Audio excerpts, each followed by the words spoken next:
Sur Espace TV également, vous nous regardez là. Merci de votre fidélité, Jacques Léoa. On a vu à cette information, vous nous apprenez. Gestion donc de directeur de ressources humaines, des nominations du ministre passe mal, très mal. Depuis le week-end dernier, on en parle dans. Mais ce Yombuno, il a ce don de se créer des buzz inutiles, j'ai envie de dire. Parce que j'apprends ce matin qu'il y a, c'est Mohamed Mara qui m'apprend que il y a une note secrète quelque part adressée à la primature où il charge les autres ministères. Mais je crois que la note n'est pas secrète, c'est une note technique. Mais non, on dit c'est une note secrète, c'est ce qu'on nous a dit. Non, je crois que les gens l'ont appris de manière secrète. Non, on l'a vu, moi, mais la note n'est pas secrète. En fait, c'est des choses qui existent. Ouais. Les ministres peuvent, à travers des constats qu'ils font, remonter des informations à leur supérieur, qui est donc le Premier ministre, et peut-être même le chef de l'État, pour soit justifier quelque chose ou alors préparer un projet. Et je crois que c'est dans après, ce sens. On peut toujours demander aussi, je veux dire, les cadres du département ou le ministre, si on peut se permettre de dire ainsi, mais adresser comme ça, je veux dire, des notes secrètes, je pense que c'est une balance. C'est aussi simple que ça. Oui, mais de quoi on parle? De quoi parle-t-on en fait? Mais où est cette note? De quoi parle-t-on? Oui, mais où est cette note? Voilà, parce que personne ne l'a vu. Qui a dit qu'il l'a vu tout à l'heure? Non, mais c'est Guinée News. Guinée News a cité. Voilà, Guinée News n'a pas remonté la note. Il ne peut pas se permettre. Parce que moi, je le dis. Non, mais ça existe. Les notes, faire des notes comme ça, ce n'est pas une note secrète, c'est une note technique. Oui, allez-y. Parce que quelqu'un qui a accès à une note secrète, si vous voulez, vous pouvez la mettre sur la place publique. C'est une note technique et les notes techniques existent. Nous les avons vues plusieurs fois. Sont adressées au supérieur hiérarchique. Voilà, je crois que c'est comme ça. Mais de quoi parle-t-on? Voilà, allez-y, Jacques. Mais non, c'est lui qui a la parole. Je vais lui des grandes gueules. C'est une pratique commune. C'est une pratique connue. C'est même, d'ailleurs, quand on envoie comme ça un pli fermé, vous voyez, parfois on écrit là-dessus confidentiel. Ça existe. C'est une pratique administrative. Voilà. Surtout quand ça touche à une telle sensibilité. Bon, si c'est une balance, il n'y a aucun ministre qui n'a pas été balance. De quoi parle-t-on? Parce qu'ils donnent tous des choses comme ça. Donc c'est une balance. Non. Mais c'est à toi de voir. Allez-y, Jacques. Non, mais c'est toi qui le dis. Alors, voilà, parce que c'est moi qui le dis. Bah oui. Tu as le courage d'assumer. Je peux y aller. Et le courage d'assumer. Grande gueule. Assume Lamine. C'est toi qui as dit que c'était une balance. Bah oui, je dis c'est une balance. Ah ben voilà. Là, tu viens de dire tout à l'heure que ce n'est pas une première. Mais c'est pas moi qui le dis. Tu sais les balances. Tu viens de dire tout à l'heure. C'est une pratique normale. Voilà, donc c'est une balance. Non, tu sais les balances. Tu sais les balances. Tu sais les balances, c'est qui? Tu sais les balances, c'est qui? C'est ceux qui rasent le mur du palais Mohamed V et qui vont s'asseoir devant le président pour lui raconter du n'importe quoi. C'est eux les balances. Allez, de quoi parle-t-on? Il ne t'est jamais arrivé ici, mon Dieu, même à moi, de nous demander des explications sur tel ou tel comportement ou telle décision qu'on a eu à prendre? Et on t'adresse la réponse écrite. Mais est-ce que tu ventiles ça? Tu ne comprends pas ce que tu dis. Ah ben voilà. Lorsque toi, le patron, tu demandes à tel responsable, telle décision que tu as prise, je veux des explications. Ou sur tel dossier, on t'envoie un mail explicatif, on t'envoie un rapport. Et que c'est toi qui prends la décision de ne pas divulguer cela. Est-ce que ça fait de la personne une balance? Bon. Après savoir, sincèrement quoi. Parce que sinon, je peux appeler le mot de passe de nos emails et puis les gens regardent tout ce qu'on t'envoie par jour. Non, c'est pas dans ce sens en fait. Oui. Tu comprends pas ce que je veux dire. Quand un ministre fait un rapport sur les autres départements, je pense que la moindre des choses, ce serait si Roby est demain ministre de la jeunesse et que il y a des notes, en tout cas du côté du département, je peux appeler le ministre pour demander des explications. Tu comprends ce que je veux dire? Je parle j'ai vu des notes de ce ministre sur la page Facebook même de son département. Par exemple, il n'a pas interdit, mais il a dit désormais, si vous voulez vous recycler, ce n'est plus à votre ministre que vous devez vous adresser. Même si vous vous adressez à lui, c'est à moi de valider, parce que ce que j'ai constaté, c'est que tout le monde le fait et les universités privées notamment. Est-ce que c'est dans le droit à ne pas demander? Et il remarque que les universités privées, par exemple, délivrent des diplômes. Le ministre de demander directement son homologue, j'ai envie de dire. Non, il dit que c'est à lui de décider. D'accord. Lamine. Des grandes gueules. Voilà. Mais on va développer ça après. Bien, allez-y, Jacques. C'est toi qui as parlé de la balance. Oui, c'est ça, parce que ça fait mal.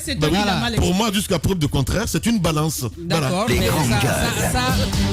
ça n'engage que toi. Ben oui, ça n'engage que moi, évidemment. Voilà. Et j'assume. Quand le ministre de l'économie et des finances nomme les DAF, il pose des questions au ministre sectoriel. Je parle avec Jacques. Je parle avec Jacques. Ah, tu parlais à nous tous. Mais non, je parle avec Jacques. Voilà, je parle avec Jacques. C'est tout. J'assume. C'est aussi simple que ça. Allez-y, Jacques. Alors, de quoi parle-t-on au juste? Voilà. Le ministre a pris un acte de nomination des DRH. Et quand l'acte est sorti, évidemment, les gens ont procédé à des comptabilités ethniques. Ce n'était pas une première, on en a l'habitude. Dès que tu touches aux intérêts, on traite de balance. On est arrivé à une conclusion simple. Le ministre a choisi ses parents pour les nommer majoritairement au poste de DRH dans les différents départements ministériels, mais également certaines directions. Je vais commencer par dire quelque chose, parce que ça commence à devenir une habitude, et ce n'est pas maintenant, c'est depuis toujours. C'est même devenu sensible. Et les décideurs sont obligés d'en tenir compte. C'est-à-dire, lorsqu'il y a des nominations, on essaye de procéder à une sorte d'équilibrage régional ou bien ethnique, mais souvent ce n'est pas réussi. L'argument que les gens mettent devant, c'est de dire que si on le fait, on rassemble davantage parce qu'on a la possibilité de faire intéresser tout le monde à la gestion qui est faite. Et je pense que le simple fait que cela soit présenté comme argument, moi j'ai dit que c'est quelque chose à soutenir, que tout le monde puisse se sentir concerné par la gestion de la chose publique. Parce qu'il faut le dire, on a quand même cet avantage, on a des compétences dans toutes les ethnies, que ce soit en économie, en droit, en médecine, dans toutes les disciplines aujourd'hui qui sont sollicitées dans l'administration publique, il y a tout au moins des compétences qu'on peut retrouver, parfois même au sein des minorités qui ne sont pas souvent citées, parce que souvent quand on parle d'ethnie en Guinée, c'est 4 ethnies. C'est Soussou, c'est Peul, c'est Malinké, c'est Forestier. Et tous les forestiers sont pris en une seule ethnie. C'est comme ça qu'on cite les ethnies en Guinée. Donc, vous voyez, on oublie même qu'il y a des minorités parmi nous. Donc, moi, honnêtement, j'ai dit... Nous ne sommes pas une minorité. Nous sommes simplement oubliés. J'ai dit, je suis d'accord avec ceux qui disent il faut prendre en compte... faut prendre en compte toutes les ethnies dans les nominations. Si toutefois, il y a des compétences partout. Maintenant, ce qui se passe avec cet acte, c'est quoi? Parce que l'acte, il est public. Tout le monde peut le consulter. Il ne s'agit pas de personnes que le ministre Julien est allé chercher en dehors. C'est des gens qui étaient en fonction, qui soit ont permuté ou ont été mis, si vous voulez, ils étaient adjoints et puis ils ont été propulsés. Et tous ceux qui avaient été nommés, soit qui ont permuté ou qui étaient des adjoints et qui sont devenus responsables, ce n'est pas lui qui les avait nommés. Il les avait trouvés en poste. Il les avait trouvés en poste. C'est le deuxième acte de nomination qu'il prend. Il y a eu un premier acte, c'est le deuxième qu'il prend. Et ce deuxième-là intervient à quel moment? Au moment où il a fait un premier audit au niveau des départements ministériels pour, si vous voulez, avoir une situation claire sur l'effectif. Il y a certains DRH qui n'auraient pas été corrects dans le travail. Soit ils ont fait le diagnostic sur le terrain, ils n'ont pas remonté l'information qu'il fallait au ministre du Travail et de la Fonction publique. Parce qu'il faut le préciser, le ministre du Travail et de la Fonction publique est avec les DRH, le ministre de l'Économie et des Finances est avec les DAF. C'est lui qui les nomme, il ne demande l'autorisation de personne. Budget. Le ministre du Budget, donc. Le ministre des Finances. Lui nomme les contrôleurs financiers. Voilà. Donc, le ministre de l'Économie et des Finances avec les contrôleurs financiers, le ministre du Budget avec les DAF. Quand il nomme, vous êtes à la tête d'un département ministériel, la mine. Si on veut nommer un DAF dans votre département, on ne vous demande pas qui on nomme pour vous. Voilà. Parce que c'est quelqu'un qui vient pour contrôler votre action. Si on doit vous demander cet avis-là, vous ne devez même pas être sollicité. Les informations que nous avons, c'est quoi? C'est qu'il y a 2 départements ministériels il y en a 3, mais 2 tout au moins qui, si vous voulez, seraient à l'origine de ce qui peut s'apparenter à une sorte de fronde. Il y a un ministère dont le chef de département, je vais peut-être taire le nom pour l'instant, aurait demandé lors des premières nominations... Ça ne passera pas, Jacques. D'accord, mais si vous voulez, je peux y aller. Vas-y. Donc le ministère... va nous mettre en insécurité. Il n'y a pas de problème, parce que c'est le ministre... Et puis tu as choisi le nom. Il veut nous mettre en insécurité. Il veut nous mettre en insécurité, c'est le ministère de la Sécurité. Bien. Le ministère de la Sécurité, dont le chef de département aurait demandé clairement au ministre du Travail et de la Fonction publique, lors des premières nominations, de l'aider à prendre quelqu'un qui va être DRH dans son département ministériel. Entre collègues, du gouvernement, le ministre du Travail aurait donc cédé à cette sollicitation. Il lui a accordé cela. Il y a donc, c'est une dame qui est allée, qui a assumé les fonctions de DRH jusqu'à un certain moment donné. D'ailleurs, le ministre dit qu'elle avait fait un travail remarquable. Sauf qu'à un moment donné, elle a une opportunité au ministre à plan international. Donc, elle démissionne sans même informer son supérieur hiérarchique. Parce que son supérieur, son ministre, parce que son ministre, c'est le ministre du Travail. C'est le ministre du Travail qui l'a nommé. Sans l'informer, elle quitte. On constate donc l'absence. Il fallait procéder à un remplacement. Le ministre qui veut respecter le principe selon lequel la succession doit être prise à l'interne promet donc son adjointe. Son adjointe monte. Or, avant qu'elle ne monte, le ministre vient, bon, elle est partie, je voudrais que vous choisissiez parmi 3 noms. Donc, il lui donne 3 noms, à part, n'est-ce pas, la personne qui était, n'est-ce pas, adjointe. Qui était donc, déjà en poste. Qui était déjà en poste, qui était adjointe. Et donc, le ministre refuse et dit non, pour la première fois, je l'ai accepté. Et la dame, elle a travaillé, mais en partant, elle ne m'a pas dit au revoir. Puisqu'il y a déjà une compétence à l'interne, au lieu de choisir ailleurs, j'ai choisi la personne qui est adjointe, elle monte. Sans oublier que cela aurait pu être un nouveau recrutement d'ailleurs. Là-bas, c'est ce qui s'est passé. Parce que la note, comme je l'ai dit, il n'y a vraiment pas de personne externe. C'est-à-dire quelqu'un qui ne soit pas dans une division des ressources humaines qui a été promis. L'acte est public, tout le monde peut aller le vérifier. C'est des gens vraiment qui étaient à des positions déjà. Et des gens qu'il a trouvés là. Puisqu'il était dans une institution, il a trouvé que des gens avaient déjà une certaine formation et ils avaient été nommés. Au ministère de l'enseignement technique et de la formation professionnelle, peut-être on peut soupçonner pourquoi Guinée News est très chaud là-dessus. Là-bas, ce qui est reproché au département, c'est d'abord c'est 2 choses. D'abord, le paiement au biétage. Et là, moi, je l'ai appris depuis à travers certains fonctionnaires. Des gens qui, jusqu'à aujourd'hui, seraient payés au biétage alors qu'ils travaillent à l'intérieur du pays, ils percevraient leur salaire ici à Conakry. Le problème a été constaté et il a été dénoncé. L'autre chose, c'est la biométrie. Vous savez, le ministère du Travail et de la fonction publique, qui gère donc les fonctionnaires, a promis quand même de procéder à la biométrie. Sauf que il y a une biométrie qui est déjà faite ou qui est déjà entamée de ce côté-là. Le ministère dit, mais vous pouvez faire votre biométrie, mais pour ce qui concerne les fonctionnaires, c'est vraiment au ministère du Travail et de la fonction publique de le faire. Et la note technique dont on parle et qu'on considère comme étant une note secrète parle essentiellement de cette biométrie qui va bientôt arriver après la fin, n'est-ce pas, de l'audit. Donc, d'un côté, on procède au paiement, au biétage, alors que les gens devraient être virés. Et puis, l'autre chose, selon donc les informations que nous avons, c'est le fait qu'on ait l'intention de procéder à la biométrie. Il y a un autre département, je crois le ministère de l'économie numérique, où on demanderait de recruter carrément. Ouais. Et là, on dit, si vous voulez recruter des contractuels, là, vous vous adressez à la présidence. Mais pour les fonctionnaires, c'est par voie de concours. Par voie de concours. C'est ce que certains ministres ne voudraient pas. Ils ne voudraient pas attendre que cela arrive. Et il y a une sorte de complicité qui a été constatée. Surtout l'affaire des DRH. Quand un ministre dit vous m'avez enlevé mon DRH. Vous m'avez enlevé mon DRH. Qu'est-ce que vous concoctez avec le DRH? Parce que le DRH, il n'est pas à votre mission, il est à la mission du ministre du Travail et de la fonction publique, qui est le seul responsable de l'administration. De l'administration publique. Parce que même les actes, là je l'ai appris après, même les actes que les ministres ils prennent, les premiers actes qu'ils ont dû prendre avant que ça n'arrive à la primature, ça passe par le ministre du Travail et de la fonction publique. Maintenant, lui, il essaye de contrôler est-ce que c'est en conformité avec la loi, est-ce que ça respecte, si vous voulez, toute la norme administrative qu'il faut.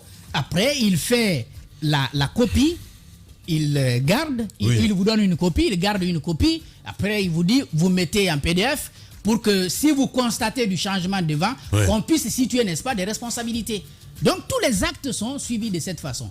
Alors, si on n'a pas fait le reproche au ministre du Budget qui a nommé les DAF partout, si on n'a pas fait le reproche au ministre de l'Économie et des Finances qui a nommé les inspecteurs, les contrôleurs financiers pourquoi on demanderait le ministre du Travail et de la fonction publique de consulter un ministre pour nommer un DRH? Parce qu'en réalité, c'est ça. Question ethnique et régionale, d'accord, on peut mettre ça en avant. Ça, c'est ce qu'on voit à l'antenne. Mais si vous voulez, sur la place publique. Mais au fond, pourquoi un ministre demanderait à son homologue nommez-moi mon DRH? Ça, c'est une question que je pose tout simplement. Alors, le principe en Guinée, c'est quoi? C'est que quand ça crie, c'est que le travail est bien fait. Il y a la biométrisation qui vient, ça va épurer la fonction publique. Le ministre Yambouno prend des actes courageux. Tu parles de note secrète, c'était pas une note secrète. Même si c'était une note secrète, il a bien fait. Parce que de toutes les façons, on sait combien de fois l'administration est pourrie. Et puis, on leur enlève quand même le robinet à la bouche. Donc c'est normal que ça crie. On connaît les complicités qu'il y avait avant entre les DRH et leurs responsables dans les nominations. Donc aujourd'hui, je pense que Julien Yambouno est de loin l'un des meilleurs ministres qui puisse exister dans ce gouvernement. Tu peux apprécier ou pas, je sais pas moi, sur quels critères tu te bases. Moi, je parle. Je ne le connais pas, mon cher Roby. Je ne fonctionne pas comme ça. Ne t'allume pas, mon petit. Tu n'as pas besoin de le connaître. Vois les résultats. Vois les résultats du travail qu'il fait. Les résultats sont là. Aujourd'hui, l'administration publique est épurée. Il a été l'un des rares ministres dans ce pays à prendre des actes aussi courageux. T'as des chiffres? Que d'envoyer combien de... T'as des chiffres? Mais regarde-moi, t'as des chiffres? Je les ai pas en mémoire. Non, je les ai pas en mémoire, je vais pas te mentir. Mais les chiffres existent. Le temps pour moi peut-être de fouiller après, revenir. Mais il a envoyé combien de fonctionnaires à la retraite? Il a épuré le fichier de la fonction publique. Il parle de la biométrisation. Aujourd'hui, la fonction publique, il y a une certaine confiance qui s'installe parce que ce sont les compétences qui sont nommées. Ce n'est plus des accointances, ce n'est plus des amitiés comme ils ont voulu le faire. Je pense qu'aujourd'hui, au lieu de lui jeter l'opprobre, on devrait plutôt l'encourager. Je sais de quoi je parle. Ben écoutez, nous aussi on sait de quoi on parle. On a invité monsieur Dossier dans cette émission, dans les grandes gueules, il y a un an ou deux, qui parlait un petit peu de ces fonctionnaires fictifs et tout ce qu'il y a autour. Je pense que c'est la première des choses. Comment ça s'appelle? Goebogui. Il était intervenu dans cette émission, mon cher Roby. Donc c'est pour dire, le ministère du Travail, c'est un ministère à problème. Tu comprends ce que je veux dire? Voilà, je peux comprendre qu'il a touché peut-être. Évidemment, c'est un ministère à problème. C'est pour ça qu'on le... Lamine, tu es même au courant qu'il y a des recrutements. C'est pour ça qu'on tire. Évidemment, non mais attendez, je suis pas en train de dire que... Parce que s'il y a des recrutements qui ne passent pas par le ministère de la fonction publique, c'est un problème. Tu sais qu'il y avait des fonctionnaires... Vous êtes en train de faire comme si mon problème c'était le ministre. Non, moi je te comprends très bien. Balance. Oui, parce que la note qu'on a reçue à dire qu'il fait des choses sans consulter ses collègues ministres. Mais il n'en a pas besoin. Mais ok, il n'en a pas besoin. Pour nommer, en tout cas, il n'en a pas besoin. Pour nommer, il n'en a pas besoin. Tamba me l'a expliqué. Voilà. Est-ce que tu sais qu'il y avait des fonctionnaires qui travaillaient? Est-ce que tu sais que ça existait en Guinée? Des fonctionnaires qui travaillaient et dans le public et dans le privé. Est-ce que tu sais qu'il y a des fonctionnaires... Attends, je t'explique. Est-ce que tu sais que ça existait en Guinée? Ça, ce n'est pas une information pour moi, ça, parce que voilà. Aujourd'hui, ça n'existe plus. Est-ce que tu sais qu'il y avait des gens qui sont nichés ou, je sais pas, qui sont couchés à Paris, là-bas, des clandos, mais qui percevaient des salaires en Guinée? Ça, je sais. Ben voilà. Évidemment. Donc, tout ça n'existe plus. Donc, encore une fois, il est courageux. Dans tes rêves. Ça existe, mon cher ami. Ce n'est pas fini, le processus est en cours. Il y a un travail qui est en train d'être fait. Donc, il y a un travail. Est-ce que c'est une balance, donc? Non, voilà. Je ne vois pas ça. Est-ce que lui, Yambouno, il n'a pas un petit cabinet, je vais dire, de consultation? Mais non, attendez, il est ministre, là, mon cher ami. Comment ça, non? Pourquoi tu dis d'emblée non? Qu'est-ce que tu en sais, toi? Qu'est-ce que j'en sais? Je pose des questions. Mais tu poses des questions, mon cher de mauvaises Roby. questions parce que toi, tu as l'habitude. Toi, tout ce que tu fais le matin, c'est chercher des poux sur les crânes rasés. C'est tout ce que tu sais faire. Mais après, je vais te dire. Tous ces ministres-là, on a évoqué plusieurs fois ici. Hier, on parlait du département des infrastructures. Et je sais ce que tu as dit ici, dans cette émission. À dire, oui, on peut se cacher, à dire, ouvrir des cabinets de gauche à droite ou avoir des marchés et tout ce qu'il y a autour. Mais fouille bien. Est-ce que Yambouno n'a pas un cabinet de consultation, mon cher Roby? Voilà, non, mais je pose des questions. Voilà. D'emblée, si tu dis il n'en a pas. Non, il n'en a pas. Bon, ok. Si tu trouves le contraire, tu viens en débat. Ah ben non, on va pas débattre, Roby. Ici? Mais non, on va pas débattre. Je vais te lapider. Ah ben voilà. Bien. Tout homme qui fera profession de rechercher la vérité et de la dire sera toujours odieux à celui qui exercera l'autorité. Condorcet. Bienvenue chez les GG sur Radio Espace Guinée. Les grandes gueules. Tout sur sur les dessous de l'actu. Ici, l'actu rime avec liberté de ton sur Radio Espace. Tous les matins sur Radio Espace et également aussi sur Espace TV. On en vient sur d'autres sujets, mon cher Tamba. Administration. Mais ça, vas-y. Pas... Mais vas-y alors. Ça, c'est le sujet. Tu as des choses à dire, vas-y. C'est le sujet de la semaine. Ouais. Donc, parce qu'il y a déjà trois départements. Le département que Alpha Bakar Bari, le département de Bachir Diallo, le général Bachir Diallo. Il y a le département de Ousmane Gawal Diallo qui sont quand même l'enseignement supérieur, ça en fait 4 qui sont cités dans ce dossier-là. Ce sera intéressant, pourquoi pas, de les entendre eux aussi, avoir leur version justement. Et c'est quelque chose qu'on fera. Okay. C'est quelque chose certainement qu'on fera les jours à venir parce qu'il faut y aller. Et le mérite du travail de ce compte-rendu de Jacques Léo-Aleno, c'est de dépasser le niveau cosmétique du traitement de cette situation. Oui. Ouais. Parce que jusque-là, les médias se sont cantonnés à dire, les médias, la toile, tout le monde s'est cantonné à dire, écoutez, le ministre a nommé sa communauté. Le ministre a promu sa communauté sur, je crois, 34, 36... sur 37, 13... 12. Ah, 12 sont de entre guillemets, de sa communauté. Oui, on a commencé il y en a un qui en dit de son village. Voilà, oui, j'ai vu aussi cela quelque part. Donc, ils sont de sa communauté. Et je pense que c'est inutile de revenir sur la précision que Jacques apporte, que je partage parfaitement. Les grandes gueules. Quand il y a, et c'est la logique de l'inclusivité, cette transition-là, quand il y a du mérite en Guinée, d'abord c'est le mérite qui doit primer, c'est la première des choses, mais quand il y a du mérite partout, l'inclusivité suppose justement qu'il puisse y avoir cet équilibrage. Dans une nation où on ne regarde pas au nom, on ne regarde pas à l'origine, c'est pas un problème. On va regarder au mérite, on va regarder qui vient. Mais la Guinée, depuis plusieurs années maintenant, on regarde à ça. Vous vous souvenez, c'est Loud Alain Diallo, à l'intérieur de son parti, vous vous souvenez de cette époque, les députés, je crois qu'il y en avait sur 39.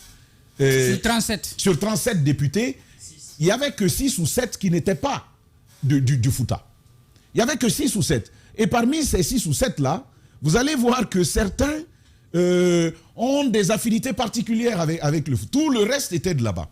Et ça a fait beaucoup de bruit. Mais pas que cela. Toutes les nominations du professeur Alpha Condé ont été teintées de cela, de l'armée à l'administration. Il y a même des bureaux, il faut le dire. Il y a des bureaux, vous entriez, vous ne parliez que malinqué. Vous ne parliez que malinqué. Le CNRD est arrivé. Vous vous souvenez l'audio du ministère des Infrastructures. Si vous regardez une réunion à ce niveau, une réunion du département, une réunion technique, le temps que l'on met à parler malinqué, c'est peut-être les 2/3 du temps de toute la réunion. Donc, c'est un phénomène qui existe. Claude Cory-Condiano en a fait les frais. Maintenant qu'on parle de Julien, on nous a rappelé le cas des DAF, où c'est encore plus grand. Là, ce n'est pas la région, mais c'est carrément l'ethnie malinké. Je crois qu'il y en a jusqu'à près de 16 ou 17... C'est 19 sur 32. Ah, 19 sur 32, carrément. Plus de la moitié. C'est ce qui est arrivé à ce... Donc plus de 50% présentés de cette façon-là. Et ils sont en fonction. Hein. Ce n'est pas des gens qui sont venus d'ailleurs. Alors, il y a quand même donc cela. C'est très cosmétique dans l'analyse, même si ça porte du sens. Et je vais d'ailleurs terminer sur ce premier volet en rappelant quand même que c'est peut-être bien qu'on évolue un peu. Parce que je crois que je l'ai dit souvent, en classe de sociologie, en classe d'anthropologie, d'ethnologie, et partout d'ailleurs, forestier, ce n'est pas une ethnie. C'est important de le savoir. Ce n'est pas une ethnie du tout. Il y a à l'intérieur des Thomas, il y a à l'intérieur des Koniagi, des Thomas Mania, il y a des Pelé, il y a des Kissi, ainsi de suite. À l'intérieur de ce groupe des Konyankés, que l'on appelle des forestiers, il y a même des Kouranko, des Kouranko. Oui, il faut pas l'oublier. Même des Kouranko parmi nous. C'est une provocation en direct. Mohamed Mara. Bon, ils sont là, bon, c'est un groupe assez négligeable, mais ça va. C'est comme les Diakanké. Comme c'est de l'inclusivité, on va les citer. Vous êtes nombreux. On va les citer. Les Bassari. Non, mais les Diakanké, ça va. Sincèrement. Ben ouais, c'est ça. Attends. vous êtes un peu nombreux. Allez les gars. Laisse ça tout ça là. T'embarras quand même. Voilà. Donc, Vous savez, moi, quand on m'attaque, tu peux couper son micro. vous savez, moi, quand on m'attaque, la confusion vient dans vos propres rangs. Donc, je me laisse parler. Les chapis, tu sais ce que c'est? Les chapis? Est-ce que je peux terminer? Il ne connaît pas. Les chapis sont connus à Guinée. Voilà. Ah non. Donc, est-ce que tu peux... C'est la Guinée. Allez-y, mon cher ami, pourquoi? Donc, je disais que les Diakanké, c'est quand même un nombre intéressant, important. Oui. Ça pèse. Bon, les autres, oui, on les convoie, quoi. Les Kouranko, on les convoie. Voilà. J'adore ce pays. Non, mais pour parler plus sérieusement, Il y a quand même deux ici. Il y a une chose quand même qu'il faut rappeler. Au niveau du recrutement, je posais la question il y a quelque temps au ministre comment ça fonctionnait. Vous savez, il y a les recrutements à la fonction publique, ça c'est de l'exclusivité du ministère de la fonction publique aujourd'hui, du travail et tout ce qui va avec. Mais à côté, les départements pour des besoins ponctuels peuvent recourir à de nouvelles ressources en dehors du cadre des recrutements passant par le concours d'accès à la fonction publique. Et il y a des contrats donc qui sont directs, qui sont faits avec ceux qui sont recrutés. Ça peut être des vacataires, ça peut être des contractuels, mais ça se gère à un autre niveau. Il y a donc ce niveau-là. Mais pour ce qui est de la fonction publique, je pense qu'il faut dépasser ce débat-là. C'est une prérogative du ministère du Travail que conduit le ministre Julien tout bonnement. Je dis encore une fois que ce sera nécessaire d'entendre Alpha Bakar, ce sera nécessaire d'entendre Diaka, le ministre Bachir, et parce que je connais quand même un nombre parmi eux qui sont très intransigeants, ce sera nécessaire de les entendre. Mais sur le débat de l'ethnie, c'est vraiment important. C'est vraiment important qu'on fasse deux efforts. Premièrement, que les commentateurs, que les scrutateurs de la vie publique s'efforcent de regarder autre chose que l'ethnie, première chose. Mais que ceux qui ont également la responsabilité d'agir au nom de l'État prennent sur eux la responsabilité. C'est vraiment important. Même s'ils ont le droit de nommer qui ils veulent, c'est important. Dans le contexte guinéen, c'est le contexte guinéen qui l'impose. C'est important d'aller à cet équilibrage pour nous éviter ces débats de caniveau qui ne nous permettent pas d'avancer. C'est vraiment une chose à faire aujourd'hui. Et il y a quand même ce détail important malheureusement qu'il fallait apporter sur ce dossier-là en vue d'aller plus loin. Je termine quand même sur le cas Julien. C'est important de savoir qui on a en face. C'est quand même un ministre. Pour parler du père de famille, et d'ailleurs pour en savoir davantage, allez demander au professeur de sa fille qui a voulu lui faire une faveur pour lui permettre d'aller en classe supérieure. Il faut demander qui on a en face de nous. Je crois quand même que jusqu'à preuve du contraire, j'ai cette réserve-là, c'est un ministre qui tient sur les valeurs et tout son entourage. C'est ce qu'on peut avoir de meilleur, sincèrement. Les valeurs. Tout son entourage le reconnaît. Bien. La biométrie, on n'y est pas encore. Mais Lamine, j'aime à évoquer ces 32 milliards de francs guinéens qui ont été sauvés grâce à un premier travail de toilettage. Tu demandais des chiffres à Roby. Et c'est mensuel aujourd'hui. 32 milliards mensuels. Même un peu plus. Qui ont été récupérés grâce à ce premier travail de toilettage. Ce n'est pas la parole du Bible quand même. Hein. Non, mais c'est des chiffres. C'est des chiffres. Et c'est réel. C'est réel. Merci Tamba. Mieux. On peut ne pas les prendre pour ceux que ça compte, mais il y a quand même une reconnaissance. Moi, je vais bien dernière sur ça, parce qui que lui attribue. C'est bien beau de sortir des chiffres comme ça, dire voici ce qu'il y a. Allez-y vérifier au niveau de. Comment on appelle Non, même pas au niveau du ministère des Finances. Moi, j'ai fini de parler. C'est mieux. Voilà, allez-y, Mafoudia.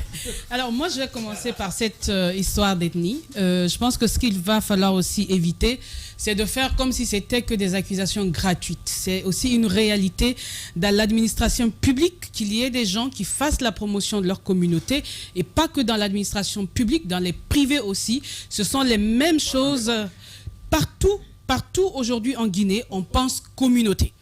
Et après, c'est ce qui fait que c'est dangereux. Peut-être c'est quelque chose qui va nous anéantir plus tard. Mais aujourd'hui, presque toutes les communautés jouent à ce jeu en Guinée. Et c'est une réalité, Lamine. C'est toutes les communautés jouent à ce jeu en Guinée. Et c'est très dangereux parce que qu'est-ce qui se passe? On a des gens qui vont peut-être analyser innocemment la chose. C'est le jeu des plus faibles, sincèrement. Moi, j'ai jamais pensé ethnie dans ma vie, sincèrement, il faut dire. C'est qu'aujourd'hui, on y pense foncièrement en Guinée. On y pense mais toi-même, tu es foncièrement. attaqué, y compris aujourd'hui à l'interne. Bah oui. Je ne suis jamais.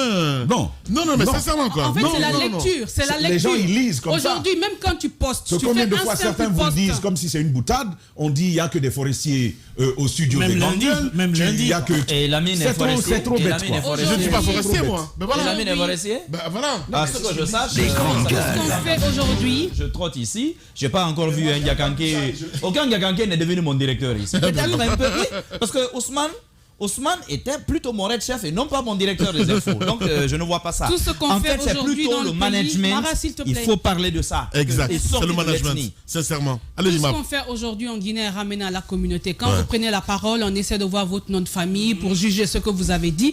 Et ça vraiment, ça s'insère dans l'administration. C'est tellement sale et ça nous pourrit la vie. Et justement, cette histoire de déséquilibrage ethnique vient de là. Parce qu'on ne veut frustrer personne. Non. On peut voir... Non, mais c'est de la Moi, réalité. je pense que c'est la qualité. Je ne te parle pas de la logique. Voilà, La logique est tout autre. Je te dis ce qu'on cessait de faire aujourd'hui en Guinée. Parce qu'on veut contenter les politiques ont créé tout ça. Et les politiques. Et lorsqu'il y a un travail qui est fait, justement, c'est un argument assez facile parce que quand on jette ça, on sait que tout le monde est sensible. Alors, moi, je vais parler du ministre Yumbuno, avec qui j'ai échangé personnellement.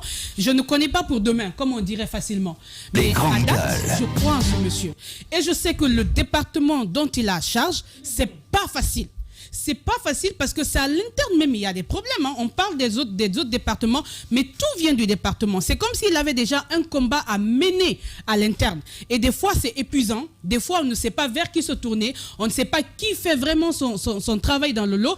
Je sais une chose, il a une ferme volonté. Il y a des résultats, effectivement, depuis qu'il est arrivé. Il y a des acquis, ça ne va pas être si facile. Il y a des privés qui ont reçu des notes comme quoi d'envoyer la liste de tout le monde. C'était pour savoir qui est au même moment dans les privés et au même moment dans l'administration. Et au-delà, il y a au niveau des départements des personnes, pas des moindres, qui justement vivent de cela, du salaire de cette masse importante de personnes qu'on jette dans la fonction publique pour prendre leur argent ou bien ces histoires de matricules. Vous vous souvenez des déballages de collés dans ce studio. Quelqu'un qui a 100, 200, 300 matricules, des personnes qui sont payées et une seule personne prend tout ceci. C'est un gros travail qui doit abattre à l'interne et je pense que aussi facilement, il faut éviter aussi facilement de l'abattre. Il y a un travail qui est fait, il faut voir ceci, et que le Premier ministre lui demande des explications de PM à un ministre et à un ministre de la fonction publique, moi je pense que c'est tout à fait normal. Travail, ce qu'il faut éviter, et ça c'est un message à l'encontre de tous les ministres, on est quand même dans une transition. On parle de refondation. Si justement pour un travail de clarté, voir des ministres qui se font la guerre, ça veut dire qu'il y a quelque chose qui ne marche pas. Donc, ils doivent pouvoir faire très attention. Un ministre qui fait la guerre à Yumbuno aujourd'hui dans sa logique en tout cas, sur ce dossier-là, à dire, ça va faire c'est penser ethnique, mais c'est n'importe quoi. Sincèrement, c'est n'importe quoi. Ça en dit long sur les intentions de ces ministres qui lui font la guerre. Ils doivent être, je ne sais pas combien boucliers, parce qu'il n'y a plus d'arguments. Parce qu'on suppose qu'ils sont dans la même logique. Les ils grandes doivent pouvoir gueules. s'entendre à l'interne. Bien. Si on met ça sur la place publique, c'est que quelque chose, ça ne marche pas. Et encore, on dira au CNRD, d'accord, vous avez nommé, mais pardon, revoyez dans votre camp parce qu'il y a encore des gens qui ne sont pas prêts à suivre la refondation dont vous parlez. Voilà, allez-y, Mohamed Mara, voilà, pour clore. Voilà. En fait, en fait, c'est un sujet qui me met toujours très mal à l'aise dans ce pays. C'est... Bon, les Yakanké. Vous là, on vous met sur qui? Les Peuls, les Malinké, les Soussous. vous voyez un peu, c'est dommage quoi. Nous autres minorités ou issus des métissages culturels, on vous regarde, on vous dit, mais vous avez vraiment du temps. Honnêtement, vous avez vraiment du temps. Ce qui est bizarre dans cette histoire, personne n'a brandi les diplômes de l'une des personnes qui ont bénéficié de nomination pour nous dire c'est un faux diplôme ou cette personne n'a pas les qualifications requises. De quoi est-ce que j'ai besoin dans cette situation? Et puis, les plus jeunes peut-être ne le savent pas, ne le remarquent pas. Hey, Lamine, il y a des corps de profession en Guinée, peut-être que les gens ne font pas attention, où vous avez des ethnies qui sont nettement plus représentées, où ils ont des véritables contingents en termes de qualification que d'autres. regardez les chefs de projet, tous ceux qui sont un peu dans les gestions des projets. En général, vous verrez que ce sont les gens du sud de la Guinée. Et ça s'explique.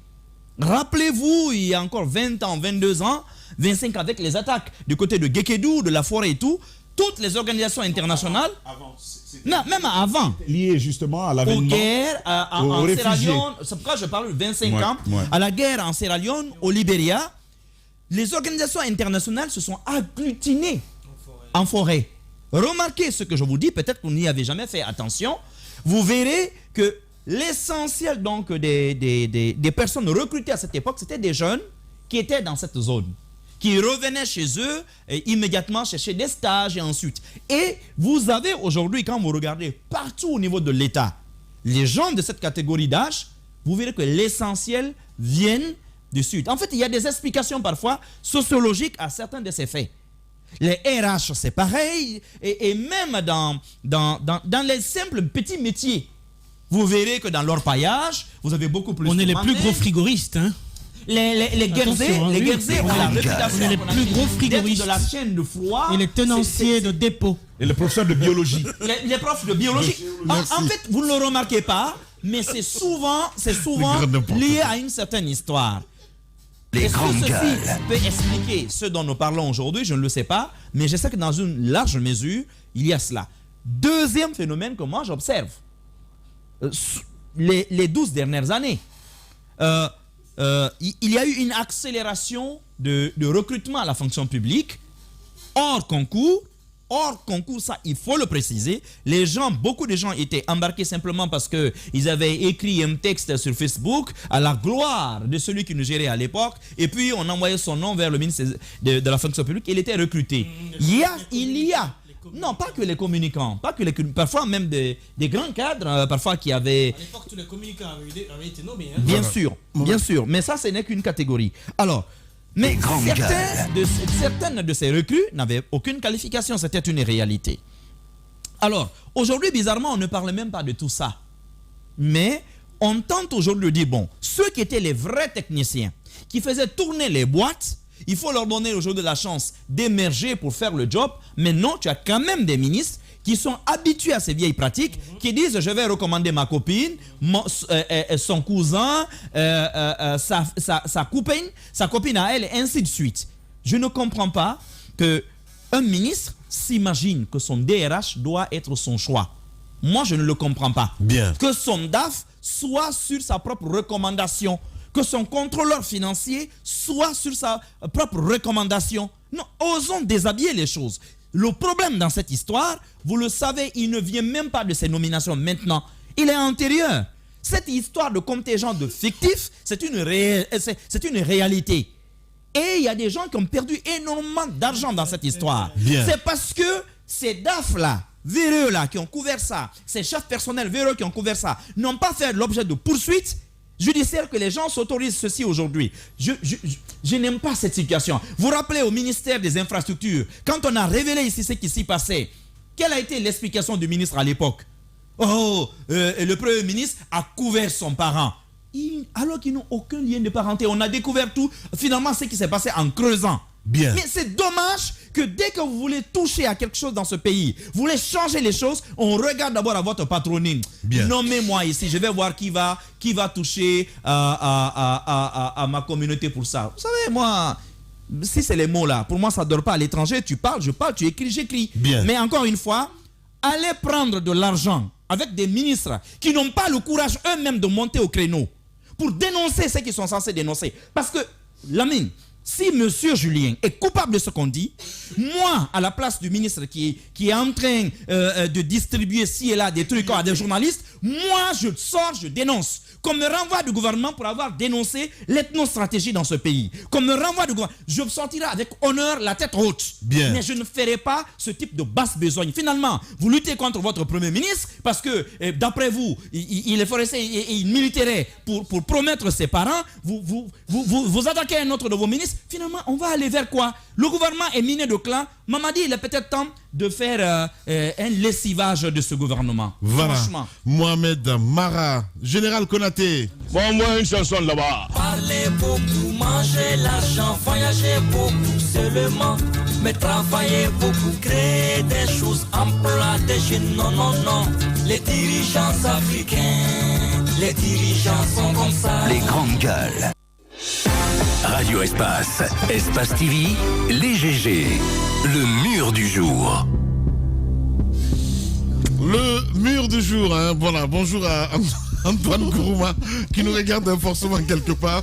Et ben voilà, hier il me dit que maintenant il est devenu une rubrique dans l'émission.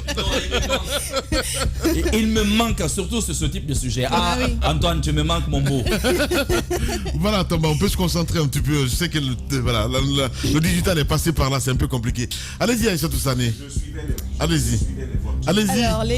Alors, je suivais les votes. T'as pas les mains là-dessus. Vérification du vote, quoi. Allez-y, Sané. C'est ça, oui. Alors, on va voter pour le mur du jour. D'abord, je rappelle que Jacques a eu 1 voix, Mara en a eu 2, Lamine a eu 3 voix, Tamba n'en a pas eu aujourd'hui, bizarrement. Et puis, le mur du... Non, Ruby. Alors, le mur du jour, c'est votre invité, Monsieur Lansana Beya, qui a eu 5 voix. Donc, voilà, il est le mur du jour. Ouais. T'as failli, hein, t'as eu 3 voix là. Exactement, comme hier. Merci beaucoup, en tout cas, Sané. Merci. Allez, demain, on reviendra, mon cher Tamba, avec ce autre sujet sur le ministère de l'administration. Hein. C'est bien cela, mon grand. Pardon. Désactiver son micro. Voilà, justement, au ministère de l'administration du territoire, les réformes évoluent. Désormais, on aura une direction au niveau des régions, bien entendu. Vous savez, à 3 niveaux, au niveau de la décentralisation, comment on appelle ça, la commune urbaine, la commune rurale, vous avez la région. Vous avez ces 3 niveaux au niveau de la décentralisation.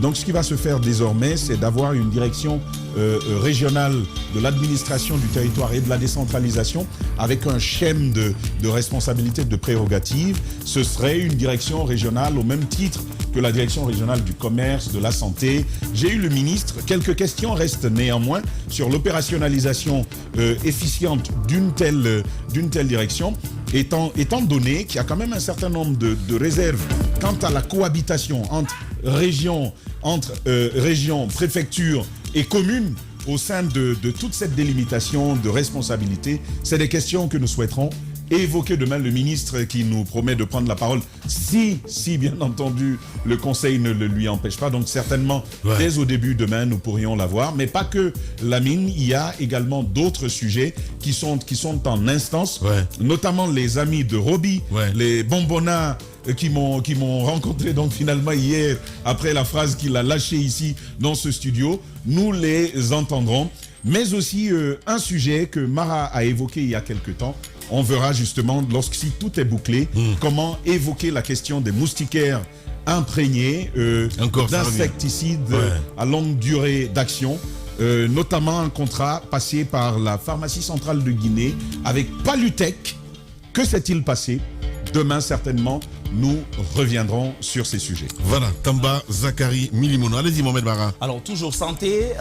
Vous vous rappelez, on a récemment évoqué ici la présence désormais de la fièvre jaune qui a été donc détectée, je crois, à Dabola, c'est cela. Oui. Alors, à partir du 15 février, donc, la vaccination, les points de vaccination vont à nouveau être déployés à l'aéroport de Conakry. Vous savez, on a tous donné ici l'exemple de la Côte d'Ivoire, où chacun de nous a quand même pris par pure négligence, on a été obligé de nous faire vacciner. Eh bien, on va aussi imposer ce type de points de contrôle. Et puis, il y a ce sujet quand même au ministère de la Justice. Vous savez qu'il y a eu une ordonnance venant du CNRD, venant du président du CNRD, qui avait changé un peu, qui avait un peu retouché les statuts des magistrats, dont les conditions justement d'accession à l'école de magistrature. Normalement, il fallait avoir au minimum désormais un Master 2. Il semble que cela ait été abrogé par le Parlement. Nous sommes là-dessus, mais, Lamine, je vais te montrer des photos. Normalement, l'âge limite, c'est 35 ans. Il y a des candidats, vraisemblablement, qui ont joué aux billes avec moi à l'école primaire. Aux billes à l'école primaire. Et Dieu sait qu'il y a longtemps que j'ai dépassé mes 35 ans. Bien. Et ce sont des gens qui sont, pour la plupart, de la promotion A44. Ceux de la faculté de droit savent de quoi je parle. Merci beaucoup, mon cher Mohamed Mara. Merci à vous tous. On a terminé ce matin, mesdames et messieurs, à suivre les infos sur Radio Espace Guinée avec la rédaction politique, évidemment, avec Ralph Béchani que vous allez retrouver dans un premier temps derrière la rédaction, avec l'équipe donc de Mohamed Daouda Kamara. Daouda Mohamed, voilà, c'est bien ça, j'ai inversé. Et sur Espace TV, si vous regardez cette émission la nuit, vous avez accès à votre émission Le Plus Lion des Mornings avec toute l'équipe de Bademba, Bad, donc pour votre plaisir. Prenez soin de vous. Demain, on se retrouve pour d'autres aventures. Au revoir.